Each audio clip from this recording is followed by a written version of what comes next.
Debemos decir entonces que la inflación del mes de noviembre fue de 38,5%, se aceleró, prácticamente se duplicó la aceleración respecto al mes anterior, 38,5%.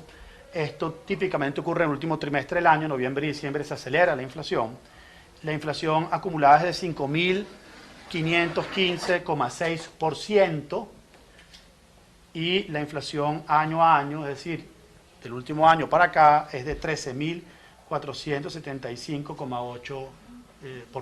Voy a repetir, la inflación de noviembre de 38,5%, la acumulada en 5.515,6% y la inflación año a año de 13.475,8%. Bueno, por ejemplo, un kilo de cochino, el año pasado costaba 4.000 bolívares, hoy vale 137.000 bolívares. Bueno, ahí tienen, ¿no? Esos son los aumentos de precios. O la caja de cerveza costaba 31.000 bolívares el diciembre pasado. Bueno, ya está en 600.000 bolívares. Entonces, bueno, ustedes ven cómo esto cada vez se acelera, entonces aquellos dicen la hiperinflación se acabó, que ya la cosa, la hiperinflación sigue. La intensidad ha menguado, pero se mantiene la hiperinflación. Y seguramente se va a mantener por lo menos por todo el primer semestre del año que viene, porque los desórdenes que dieron origen a la hiperinflación se mantienen allí.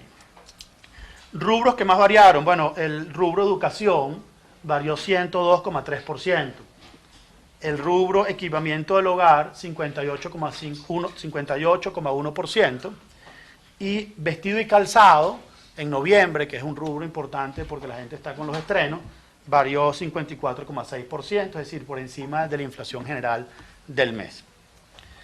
Muy bien. Cuando uno dice, bueno, ¿qué balance se puede hacer para este cierre de año, ¿no? Este es un balance preliminar porque faltan los números de diciembre y todavía falta el cierre del año, pero preliminarmente ya la comisión hará un informe más completo para fin de año, a comienzos para enero. El que antes le tocaba hacer el Banco Central y más nunca hizo, vamos a hacer un balance más completo, pero la hiperinflación se mantiene, la actividad económica cayó o ha caído hasta el tercer trimestre del año 43%, es decir, la contracción económica ha sido muy profunda, muy grande, por eso no tiene sentido hablar que hay una recuperación económica en 2019, más bien el PIB no petrolero, que es donde está el sector privado y la gran mayoría pues, de la economía del país, donde trabaja la mayoría de los venezolanos, ha caído 78% este año. Este año ha sido dramático. 78% del PIB no petrolero, ha sido dramático. Y esto como consecuencia de la restricción del crédito, el encaje legal, que el encaje legal mitigó la velocidad de los precios, pero no la paró, pero generó una contracción económica, una recesión muy profunda que está pasando todo el pueblo venezolano. A eso se le une las fallas de combustible, sobre todo en el resto de Venezuela, quitando Caracas, las fallas de electricidad, la extorsión, que se ha vuelto muy importante, y el desgobierno que existe, no solo en la zona fronteriza, sino en amplios sectores del país. Por ejemplo, el Estado de Aragua, Estado de Carabobo, empresas, industrias sometidas a la extorsión. Veas el caso de galletas, una fábrica de galletas que fue quemada con una granada por no quererse someter. Entonces, eso está menguando, ¿no? Tenemos un país sin presupuesto público en 2019 y tampoco para el 2020 porque no fue presentado. Eso generó un gran desorden fiscal que se genera en estas cuentas y en estos resultados que estoy diciendo. Tenemos un Banco Central sin objetivos de política, ni objetivos de política cambiaria, ni objetivos de política monetaria, es decir, no sabemos acá tenernos. Al no tener presupuesto no tenemos, digamos, cuáles son los presupuestos, las premisas presupuestarias del año que viene, en qué se va a gastar, cuál va a ser el crecimiento, cuál es la proyección del precio del petróleo. Entonces, el desorden fiscal se mantiene. Bueno, tenemos entonces, junto a la política del encaje legal, una política de inyección de euros en efectivo en la banca, lo cual es sumamente complicado porque no se sabe el origen de estos fondos y normalmente eso no ocurre en ningún banco central en efectivo. Y eso genera dudas importantes sobre el origen de esos fondos y bueno, allí puede haber problemas de legitimación de capitales. Tenemos entonces que la base monetaria creció 12.000%, es decir, el Banco Central sigue imprimiendo dinero, sigue financiando al Ejecutivo y ha aumentado el financiamiento al Ejecutivo en 42.000%, es decir, se sigue financiando al Ejecutivo y eso va a seguir siendo entonces una fuente de hiperinflación. Respecto al tema CAF, ¿no? El tema CAF es un tema que en la Asamblea Nacional, tanto en el año 2017 como en 2018, ha venido siguiendo, comentando y criticando las acciones de CAF. Eso es público, se ha hecho en plenaria, con el apoyo de todos los partidos. Hay una cantidad de hechos que comprometen éticamente al directorio de la CAF, ya que reiteradamente ha mantenido financiamiento al Banco Central de Venezuela, evadiendo a la Asamblea Nacional, lo hace a través de esa vía para evadir a la Asamblea Nacional, y además lo hace a un Banco Central pues, que no tiene un presidente ratificado por la Asamblea Nacional. Entonces además pues, viola también la Constitución de Venezuela. En el año 2017 prestó 400 millones de dólares porque supuestamente el Banco Central tenía riesgo de liquidez. Ahora, no entendemos cómo la CAF sabe que el Banco Central tiene riesgo de liquidez si el Banco Central no publica sus balances, si el Banco Central no ha sido transparente, entonces ¿cómo sabe la CAF que tiene riesgo de liquidez? En el año 2018 prestó 500 millones de dólares para la estabilidad de la economía venezolana. Y en el año 2018. Entonces, bueno, no sabemos si prestó para estabilidad, cómo es posible que la hiperinflación haya llegado a 2.600.000 en el año 2018 para el cierre del año 2018.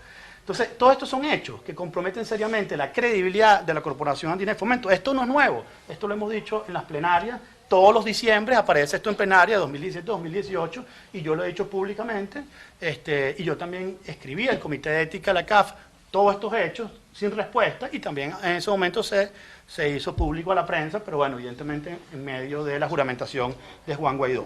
Ahora, la CAF presta a un gobierno, hace una operación de crédito público, un gobierno que no tiene presupuesto, que no tiene ley de endeudamiento.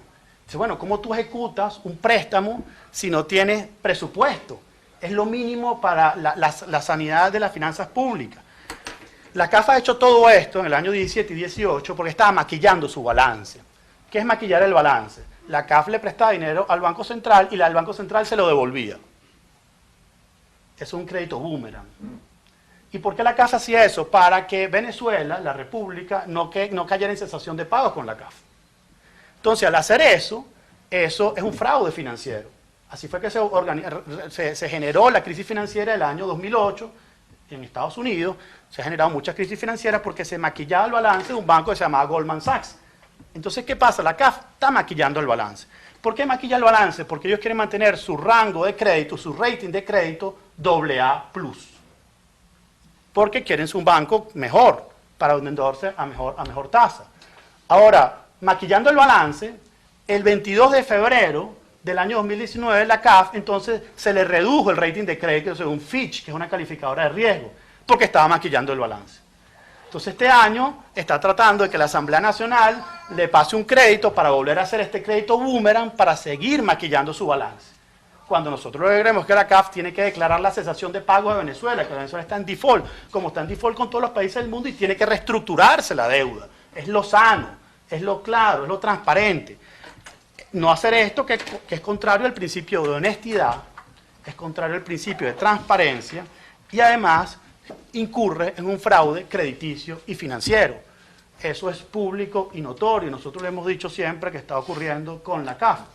Entonces, este año la CAF entonces inventa un crédito eléctrico que no tiene por qué llegar a ser un crédito eléctrico porque va a ir al Banco Central nuevamente.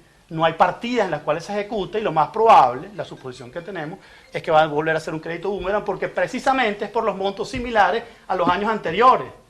Es más, años anteriores, la CAF ha prestado dinero al Banco Central para temas eléctricos y el Banco Central ha sacado el dinero y lo usaba en otras cosas. O sea, ¿cómo suponer que este año sí lo va a usar en el tema eléctrico? Son dudas importantes que genera la Corporación Andina de Fomento con su comportamiento, en el cual hemos hecho seguimiento en esta comisión a lo largo del tiempo. Bueno, más allá de entonces yo no soy experto eléctrico, pero hay expertos eléctricos del mismo Plan País que han señalado bueno, que hay cosas irregulares, bueno, que hay que revisar, que el proyecto no resuelve el problema. Yo no soy experto eléctrico.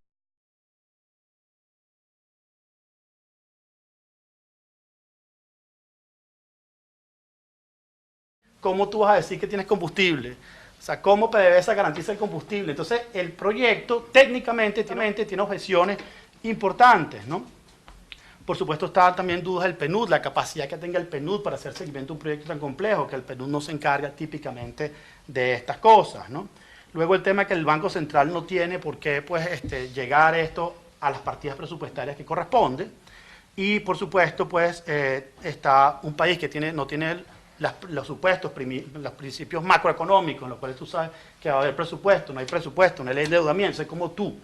Yo estaba revisando ahorita la memoria y cuenta de años anteriores del Ministerio de Finanzas, y el Ministerio de Finanzas te dice, este crédito va por aquí y se gasta en tales partidas. Si no tienes partidas, si en este momento no tenemos memoria y cuenta, no tenemos ley de endeudamiento, ley de presupuesto, no hay manera de ejecutar todo esto. Entonces, bueno, nosotros tenemos que plantear sanas, serias y evidentes dudas con este proyecto que comprometen la transparencia del mismo y también pues, que sea una solución real para el país y para las zonas más afectadas del país. Diputado, ahora bien, hay una ley, en la Asamblea Nacional está pendiente de discutirse una ley para precisamente esta atención eléctrica, en específico el estado Zulia y otros 4 estados más con este préstamo de la CAF, que sería ejecutado por el Perú. Quiere decir entonces que desde la Comisión de Finanzas o desde el Partido Primero Justicia hay reticencia para aprobar esta ley dado los comentarios el tema CAF son comentarios de mi partido. En este caso separo la Comisión de Finanzas, pero bueno, como era un tema que me van a preguntar, pues separo. Sí, como partido, y nosotros en este momento tenemos serias dudas de la viabilidad de ese proyecto. Ahora, pero en el proyecto, cuando uno lo lee, dice que el dinero no va a ser administrado por el Banco Central, que no va a ser administrado por el gobierno, pero claro, se genera la duda porque es el Sistema Eléctrico Nacional y eso es Corpoelec. Y el crédito, la solicitud del crédito lo ha hecho Simón Serpa, que es el ministro de Finanzas de Maduro, que es el que hizo la solicitud, pues, bueno, eso tiene que ir típicamente al Banco Central, por lo menos, para luego que el PNUD ejecute o sea veedor. O sea, entonces, bueno, esas son las serias dudas que nosotros tenemos con respecto a la transparencia de todo este proceso. ¿Y qué opciones van a poner ustedes? Porque evidentemente ya ese proyecto va para 2 semanas en discusión, la crisis empeora y lo vimos ya el mismo viernes, 12 estados, entre 12 y 18 sin luz. ¿Qué opciones se le da a la gente? Sí, entonces, primero, el problema del tema eléctrico no es de la Asamblea Nacional. El tema eléctrico ha sido producto de la desinversión, los malos manejos de Nicolás Maduro y Hugo Chávez a lo largo de los últimos años, por lo menos el año 2010, por desinversión. Entonces, nosotros pensamos que la solución, y yo he insistido, es una solución política a la crisis que vive el país. La crisis del país es política. No es una crisis que esto, lo otro, no se resuelve la crisis. Entonces, ahora bien, nosotros vamos a presentar el tema eléctrico, o la Comisión Eléctrica de la Asamblea Nacional, o al menos los diputados que forman de eso pueden hablar en más detalle de qué se puede hacer, pero hay que buscar mecanismos que hagan más transparente todo este proceso, que lo hagan técnicamente viable, porque de nada sirve gastar dinero. Miren, el problema del país en Venezuela, el problema eléctrico de Venezuela no ha sido por falta de dinero.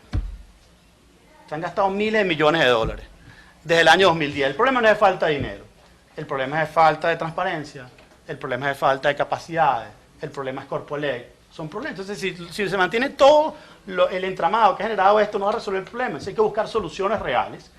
Ya los expertos van a plantear, pero por ejemplo, a mí me parecía muy bueno comprar energía a Colombia y conectas el Zulia, un sistema interconectado con el norte, el Táchira con el norte de Santander, y el Zulia lo conectas con la Guajira colombiana. Colombia tiene un sistema eléctrico muy sólido, todo hidroeléctrico, con un backup muy bueno, que puede vender, y sería una solución, y además, pues bueno, realmente tiene unos técnicos que tienen capacidad de resolver, y seguramente esos países como Colombia, Brasil, que han ofrecido ayuda humanitaria, bueno, porque ¿qué pasa? Te ofreces un préstamo humanitario, eso no existe, un préstamo humanitario, donde tú le prestas humanitariamente a la gente y le cobras el interés mucho más alto de lo que se cobra un multilateral. Eso no tiene ningún sentido. Si la CAF quisiera hacer una donación, pero que no haga un préstamo, porque por razones humanitarias tú no haces préstamos, además unas tasas que que superan el 10%. ¿Me explico? Diputado, estas objeciones de Primera Justicia ya se plantearon al interno de la Asamblea. La semana pasada esto se iba a discutir, se difirió el tema porque precisamente no había acuerdo. ¿Cuál es el estatus hoy ya para mañana que Sí, bueno, se está esperando, se está buscando un acuerdo. El acuerdo no tiene por qué ser mañana, o sea, el acuerdo hay que seguirlo buscando, ¿no? Y nosotros lo que estamos planteando son las objeciones que tenemos respecto a este tema, ¿no? El acuerdo hay que seguirlo, pero no el acuerdo, lo que hay que buscar es una solución de verdad, una solución real, no un acuerdo por un acuerdo, porque el acuerdo del país está en la Constitución, ese es el mayor acuerdo que hay en el país, eso es lo primero al cual nos debemos, y por eso el principio de transparencia es tan importante, el principio de que las cosas se hagan bien, de que haya una ley de presupuesto. Entonces, claro, tú no puedes pasar un acuerdo por encima del gran acuerdo del país, que es la Constitución. ¿Cómo es posible un país que no tiene presupuesto, de endeudamiento, pasar por encima de todo eso, que son un desorden administrativo, bueno, grandioso? Recuerden ustedes que un país sin presupuesto es el más gran acto de corrupción que pueda haber, porque la ley de presupuesto es cómo nuestros dineros, nuestros impuestos son administrados y tenemos derecho a saberlo, y en este momento eso es una gran caja negra. Diputado, entonces para aclarar un poco, porque está la versión de que el grupo de Boston, este grupo de ex parlamentarios y parlamentarios todavía activos tanto del gobierno como de la oposición, son los que inician esta solicitud a la CAF para pedir este préstamo para atender la crisis eléctrica. Esa es una versión. Entonces, la otra versión, ¿cuál es? Que es el Ministerio de Finanzas del gobierno de Nicolás Maduro, quien hace esta solicitud a la Corporación Andina de Fomento para pedir este préstamo, y que sería entonces el gobierno de Nicolás Maduro quien lo ejecutara y no el PNUD. No es una versión, eso es público, o sea, Reuters lo publicó. Reuters publicó, le preguntó al PNUD, y el PNUD dijo que la solicitud fue del Ministerio de Finanzas. Reuters le preguntó a CAF, y la CAF dijo que efectivamente la solicitó el Ministerio de Finanzas. Así que eso es público, o sea, eso es una nota de la semana pasada de la agencia de noticias Reuters, donde publica esto. Básicamente habría que pedirle al Ministerio de Finanzas la carta, o a la CAF la carta, en la cual el Simón Serpa, el ministro de Finanzas de Maduro, hace esta solicitud. ¿Y por qué en el proyecto de ley entonces aparece el PNUD quien va a ejecutar? Porque en ese proyecto de ley que se presentó hace 2 semanas se dice específicamente, porque lo dijo la diputada Nora Bracho, que ese préstamo de la CAF iba a ser ejecutado, licitado y todo el desarrollo por el PNUD. Son temas, entonces, yo creo que de mayor claridad, porque administrativamente nos parece que, digamos, eso no tiene mucho sentido, porque el que está contrayendo la deuda es la República. Tú, como ciudadana, estás contrayendo la deuda. Si tú eres la que va, digamos, la República es la que va a pagar esa deuda. Ahora bien, ¿quién es la República para la CAF? Nicolás Maduro. Entonces, genera un problema adicional. Si los diputados votan, Osmete Guaidó, si vota esa ley, reconoce que Nicolás Maduro es el presidente de la República. ¿Y cómo es que la Comisión de Energía entonces legisló en esta materia? Por lo menos hay un proyecto de ley ahí. Bueno, por eso es que no hay todavía un acuerdo sobre el tema, ¿no?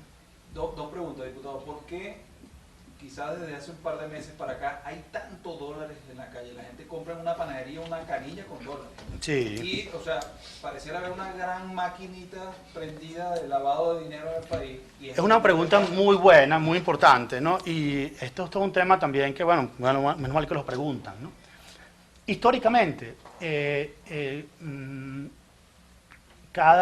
hay circulando si tú divides la cantidad de dólares que hay en la economía del mundo, la cantidad de dólares que hay en la economía, y lo divides entre la cantidad de ciudadanos americanos, cada ciudadano americano en teoría tiene como $2.000 en la cartera.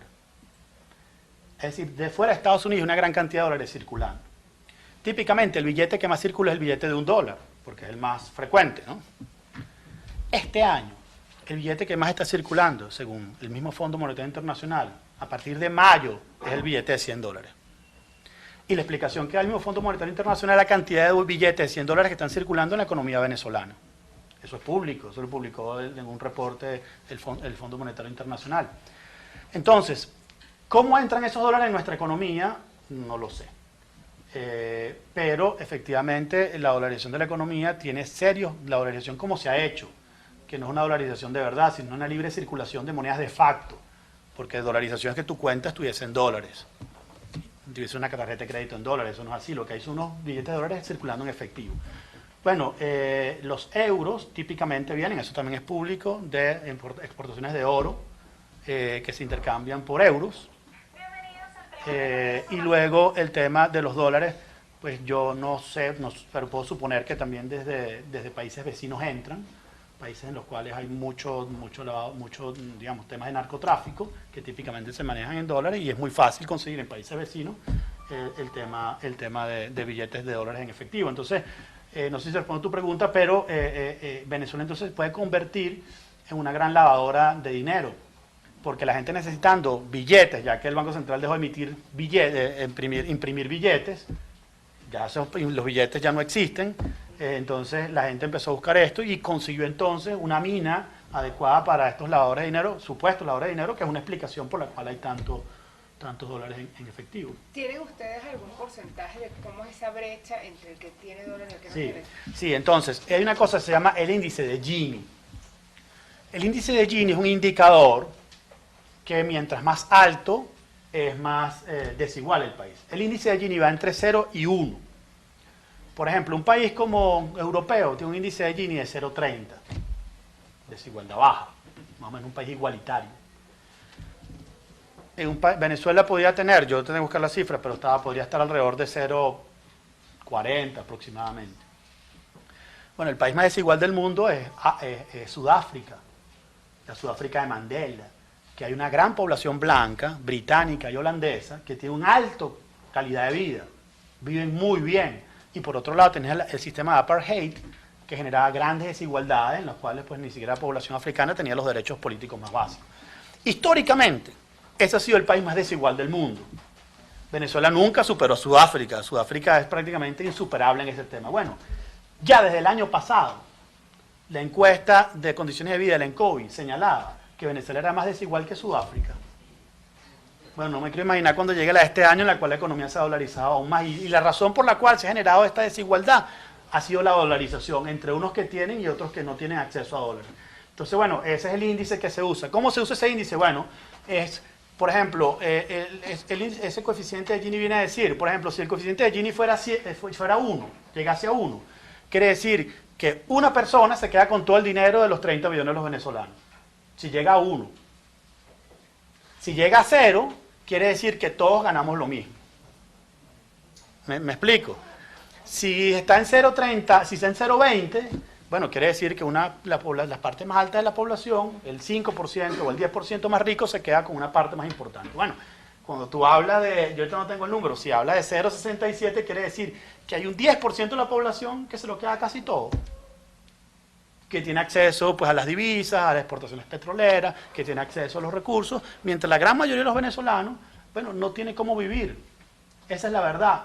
Entonces, lo que no podemos pensar es que porque ese 15% está consumiendo en los bodegones, está gastando en los restaurantes, está comprando whisky, está comprando champaña, decir la economía ya se arregló porque aquí ya está todo listo, pero eso es una minoría muy grande del país, una minoría que se está quedando. Entonces, es impresionante cómo un modelo que se llama socialista, que típicamente, teóricamente le interesa la igualdad, bueno, ha generado la sociedad más desigual del mundo, que ni siquiera en el país más capitalista del mundo, no sé, Singapur, hay estos niveles de desigualdad.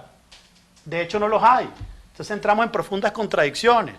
Además, no se diga ya pues que ese modelo socialista se está abandonando por un capitalismo autoritario, en la cual, pues bueno, cada quien hace lo que quiere, laissez-faire, laissez-passer, que es el gran lema del capitalismo más liberal, que la gente haga lo que quiera y el Estado deja hacer, mientras se generan todas estas desigualdades. Entonces este año nos deja también esa situación tan dramática para el pueblo venezolano, en la cual se generan unas grandes inequidades. Bueno, tan grande es la inequidad que tú tienes que Caracas tiene gasolina, tiene energía eléctrica, tiene todos los servicios y el resto del país está completamente oscura, complicadísimo. Pero eso es culpa del modelo. Eso es culpa del modelo. Y requiere una solución integral. No son soluciones parciales. ¿Dónde está esa solución integral? En Plan País. En Plan País se ha trabajado todo. ¿Cómo resolvemos la hiperinflación de inmediato? ¿Cómo ponemos a crecer la economía? ¿Cómo aumentamos la producción petrolera? ¿Cómo arreglamos el sistema eléctrico? ¿Cómo en las primeras 90 horas generamos cambio? En las primeras 90 días, en las primeras 90 semanas. Todo eso está en Plan País. Allí está la propuesta para el país. Allí están las soluciones. Entonces no podemos empezar a buscar soluciones parciales que no solucionen el problema de fondo. ¿Cuánto estaría el sueldo mínimo para los venezolanos en dólares? En dólares el sueldo mínimo está llegando a, bueno, si es 150.000 y está alrededor de $2. ¿Cuánto debería ser? Mira, el salario mínimo en Plan País para el venezolano es empezar con $60, que en los primeros 90 días el venezolano pueda ganar $60. Así está concebido Plan País. Y que al cabo de un año ese venezolano pueda ganar $120. Con eso la gente puede hacer mercado. Con eso la gente puede pagar el pasaje. Con eso la gente puede empezar a mejorar. Y sobre esa base, y empezamos a reactivar la economía y a crecer, bueno, podemos llegar a los niveles anteriores que el salario mínimo en Venezuela estuvo alrededor de $500. Venezuela es país que tiene el salario mínimo por encima de la mayoría de los países de la región.